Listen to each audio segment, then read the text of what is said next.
It's why I think it's a great profession and why I've continued to enjoy it after 24 years. That religious freedom is important. People coming from around the world, rolling up their sleeves and working hard and chasing their dreams and building a great country.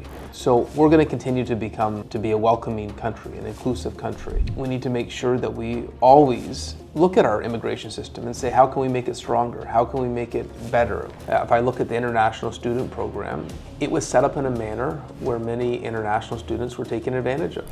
Credentials to colleges that were fly by night, not real, at a rate that was accelerating so fast that the colleges weren't building housing. Students were living in squalor-like conditions, unsafe rooming houses where we were having fires and fatalities. Guys, welcome to yet another episode on our channel, and today's episode is extremely special because our guest tonight is none other than the Mayor of Brampton in Canada. Guys, you heard that right.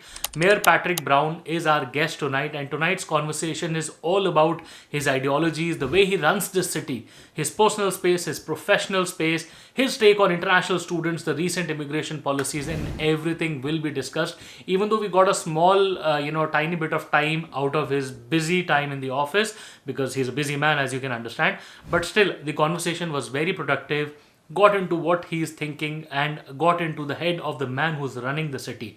Well, you all know Brampton has been popular for all the right side of things and the, ironically, the negative side of things as well. But still, people have a love-hate relationship with this city, and yet this city is contributing to the Canadian economy next level, because a lot of people are here, the businesses are here, all the communities want to come around here, flock around here, because there are a lot of jobs, a lot of opportunities, yet it can be in the news for not the right things as well. So let's get started with the conversation tonight. Presenting Mayor Patrick Brown, Mayor of Brampton.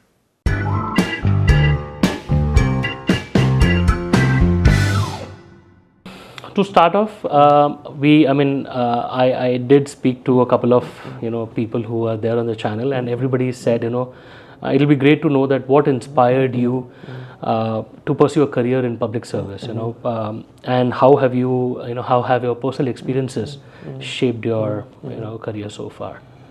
Well, I think in public service you're always learning, and that's one of the unique things about having served at all three levels of government, is I've had to study and learn and live through the challenges that each level of government presents. At the end of the day, we're all serving the same residents, but I think that journey I've had has equipped me well for the position I'm in now. In terms of why I got into politics, I've been elected for 24 years, is I always thought politics is a tool to do good. I always thought that if you're in it for the right reasons, in a fashion that's very visible, you can change the community you care about for the better. I'm a lawyer.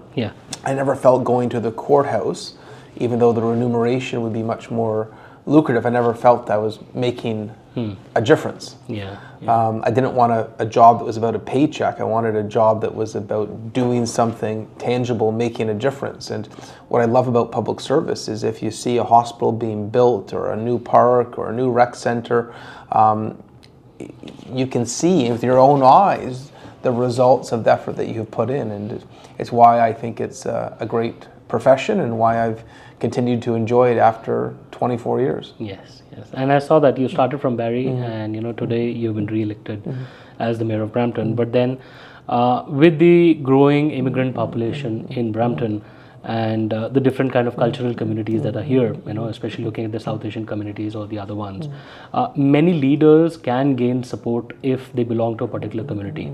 However, you don't share these cultural backgrounds, but you've been re-elected for Brampton. Like my interest is, how did you maintain that broad public support, and what did you do right in terms of coming back to the office? So Canada is a mosaic. Brampton is very diverse. But I believe the underpinning of our diversity is that we all have more in common than we have that is different. And there could be a mosaic of faith communities, and they'll all agree on the premise that religious freedom is important.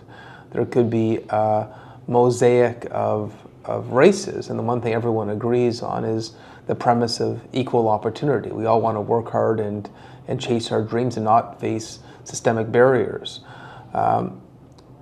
I also think that, in some respects, Canada hasn't evolved at the pace that many diverse communities would expect in terms of the infrastructure we have.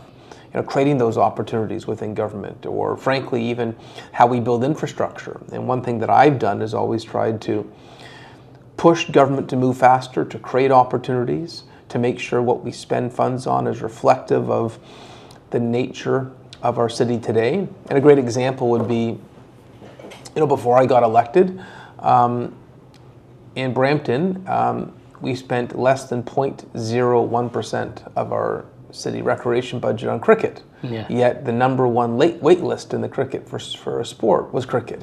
I said that doesn't add up.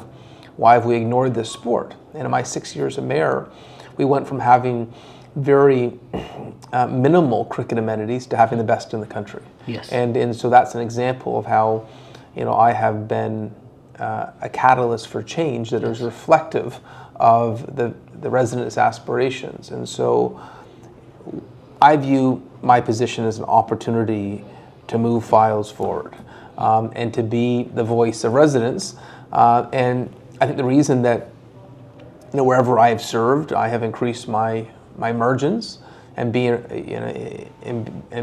reelected by a greater amount is because this is a profession where if you keep your word, you honor your commitments, and you fight for people, you tend to do well at the ballot box, and I have been a beneficiary of that. Yes, and I've seen your local involvement with the community multiple times. In fact, we recently had a cricket match with the team of immigration consultants as well, and I saw your unwavering support, and that was really nice to see. But overall, when we talk about Canada, it's always about immigration, right? Like you can't they go hand in hand, right? You can't go alone without it.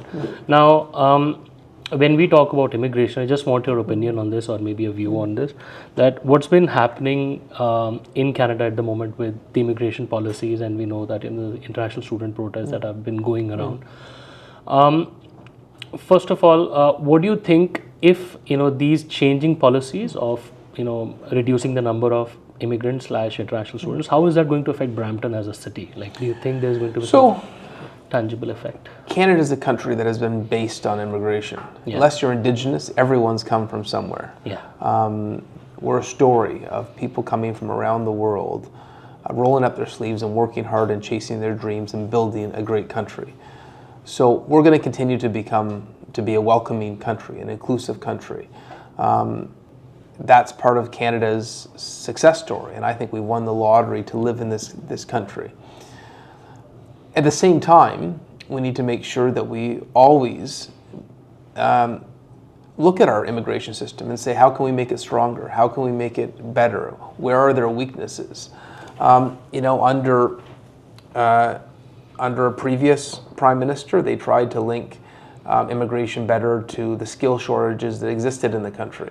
Under the current government, they're having a very honest conversation about making sure immigration is connected to housing. And it's good they have these honest reflections. If I look at the international student program, it was set up in a manner where many international students were taken advantage of. It was not working. And examples of that would be, if you're a family coming from abroad and you sacrifice everything to send your child to Canada to go to school, it needs to be a real school. Yes. And what I saw happen is the provincial government gave out credentials to colleges that were fly-by-night, not real. They were using international students as ATMs. Yes. And then the federal government was giving out student visas at a rate that was accelerating so fast that the colleges weren't building housing. And so you have a family sacrificing to pay big tuition fees, $20,000, and then those students were living in squalor-like conditions, unsafe rooming houses where we were having fires and fatalities. It was horrendous. And so what the minister federally has done is say, we're going to put a pause in the program until we can meet the housing demands of these students. And our colleges and universities have become dependent on international students as a cash cow. Yeah. And so the nice thing about what the government of Canada is doing is the colleges and universities don't want to lose these big international student tuitions. So they're now scurrying to build student housing. And that's great. I look at Algoma right now in Brampton. They announced they're building student housing. Yeah. So the fact that the government's change is sparking universities and colleges to build student housing, thank goodness. Yeah. So I think this will be very positive. Positive, right? Yeah. No, definitely. And if given a chance, or if we were to get your opinion on this, what's the one thing that you think should be or could have been done to improve this, this whole policy that has been going around? If you were to say that, okay, I think this is one particular area that needs improvement. It should have been linked to housing 10 years ago. I think what they should have done is said, we're going to give the college, university their international student visa, but you got to provide an address of where they're going to live. Yeah. And so that would have caused the sector to invest in housing a long time ago. The fact that we hear stories about, and I've seen incidents in bylaw reports of 25 students living in a basement apartment. Yes. The fact that I hear about 1 to 2 fire fatalities a year. Imagine sacrificing everything to send your child to Canada for to study, and they come back in a body bag because of unsafe living conditions. It's horrifying. Wrong. We can't accept that as a country. And we need to force these universities and colleges that are profiting on the backs of international students. Yes, you can accept big tuitions, but you also need to ensure you provide basic, safe housing. Yeah. The accommodation has to be, taken care of. And I saw that recently there was a press conference where you did crack down on regarding the rental license that has been going around, and you went around houses and you did identify a couple of, and that was a commendable job that you did, But overall, personally, now this is what we want to know about you as a mayor of Brampton. The city has a lot to offer. Like it's rich, accommodating, culture, and everything is there. But at the same time, the insurance costs are rising. There are issues around car theft, and then crime. That's also a reality in parallel. But as a mayor, in such conditions, which phone call do you dread the most while you're in office? Phone call I would dread the most when it's a fatality. If it's a drunk driver and I hear from the chief of police about a loss of life, a speeding where it leads to a loss of life, a basement fire that leads to a loss of life, those are the ones that make you, shiver. Last year we had an illegal basement apartment where a mother and a daughter died. Those are heartbreaking. Earlier this summer, we had incidents where a drunk driver took the life of a teenage girl. Those are the phone calls I dread. You dread the most, yeah. And then, amongst all the challenges that the city faces, and primarily you, as a mayor, you also face a lot of challenges. But what is the one biggest challenge in while you're administering the policies? What is the one biggest challenge that keeps you up at night? So anything within a municipal jurisdiction you can solve at the council table. I think the ones that are more challenging are the ones that I have to depend on other levels of government, where I need to lobby and advocate. On a provincial level, it's getting our second hospital built. I needed that built 10 years ago, and I declared a healthcare emergency to spark the government into action. It's been announced, but it takes a while to build a new hospital. I need to make sure they keep their construction timetables. I need to stay on the government because we have one of the busiest hospitals in the country right now. On a federal level, I would say I need the government of Canada to change how they treat law and order. The bail provisions in this country are far too weak. You have the same criminals. It's catch and release. They get it. They commit a crime, they get out, and they commit the crime again. We need more teeth to our criminal code. So I would say on a federal level, it's law and order that keeps me up, and on a provincial level, it's the urgency of our healthcare needs. That needs more attention. Yeah, that's nice. But when you're managing a growing city like Brampton, I know that can be overwhelming while you're in office, right? But how do you personally cope up with the stress, and how do you maintain a balance between your personal life and and the professional life? Well, everything's about scheduling. You want to get something done, you ask a busy person, and so I just make a point of making sure that I have that balance. That I'm home in the morning to, have breakfast with my kids. That I'm home at night to, put them to bed, and that we carve out that family time. And then on a sort of personal mental wellness front, I just try to get exercise. I whether it's going for a jog or playing hockey, that I get exercise. But I find if you get regular exercise, that's a great stress release. Stress buster, yeah. And I've seen your kids. Those are your kids, right? Yeah. That's, two really nice, cute kids that you have. How old are they? 3 and 5, yeah. 3 and 5. And do you get them involved in the community programs? Does your family get involved in the... They like coming out to events with me. So, as much as I can, when the schedule permits, obviously they're at school during the week, but on the weekends I like to take them out to community events, and it's an opportunity for them to learn about the city they live in too. Yeah, that's great. And in terms of, just to let you know that, Brampton has, I'm sure you know that already, but Brampton has a larger chunk of Indian population, that is there. Did you ever get exposed to the Indian food that is there in the city? Yeah, very much so. I probably eat more South Asian cuisine than I eat anything else. Anything else? I've been to India 21 times. I chaired the Candid India Trade Committee when I was in Ottawa, so I've had 2 decades of experience with the culture from India, and I've been to Pakistan on 3 different occasions. So I know, and I've been to Sri Lanka, and so a lot of the sort of communities in Brampton, I'm very comfortable with the culture and the food and how about the spice levels like? Well, listen, everyone has different barometers on the spice levels. You get some of the South Indian cuisine, it gets really spicy. So I probably prefer the North Indian cuisine. That always takes you to the butter chicken side of story. Perfect. And in terms of, when you look back at your term that you've served in Brampton, and you've done some great job in the other ridings as well, but what, in terms of the city in Brampton, what are your personal achievements that you are most proud of? Yeah, there's a lot that I'm proud about in Brampton. We have the largest aerospace investment in the country now with MDA building the Canada Space Arm. These are 1,000 rocket science jobs that now has some of the biggest space contracts in the world right in our city. I look at the med school we recruited. Now we have a med school opening in September 2025. I look at some of the major economic development projects, the largest Pet Value Center, the largest Lululemon facility in North America. We've had some major ECDEV wins. We're electrifying the Stellantis facility, so we'll have electric cars being produced in Brampton.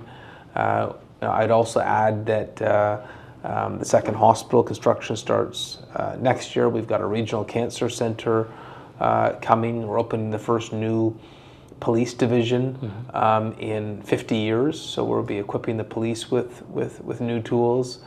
We've expanded recreation at a greater rate than at any point in our city history. Yes. It goes back to all the new cricket fields and of course the cricket stadium. And they're amazing. That we're adding. And so those are all examples of things that I'm proud about, where we're sort of moving the city forward. Yeah. Now that we've heard that Brampton is being separated from the Peel region and Brampton will be, by itself, there was news in the media. But what kind of a legacy do you plan on leaving for the people of Brampton, as you grow in your career? I just want Brampton to be a great place where folks get along, where they can chase their dreams and work hard. A great place for families with great recreation, opportunities to work locally, good paying jobs. In the last Stats Canada survey, we were the fastest growing big city in Canada. People were choosing to live in Brampton, and it causes the question, why? Why are we a destination of choice right now? Is it restaurants? Is it recreational amenities? Is it employment? Other big cities have decreased in population. People have left. Why are people choosing to move to Brampton? There's something special about the city that I'm not sure is appreciated on social media. I think sometimes you get, you get racial antagonism Yes, we do. on social media towards Brampton, but there's something special about the city that so many people say, I want to live here. I think the community that attracts you a lot, and same as in my case, and I believe the city is very welcoming thanks to your administration, and it's a pleasure to be here in the city. Perfect. Well, thanks a lot, Mayor, for your time today. It was really lovely speaking to you, and we wish you all the success in your upcoming time in the office and more to come. Okay, Thank thank you you. so much.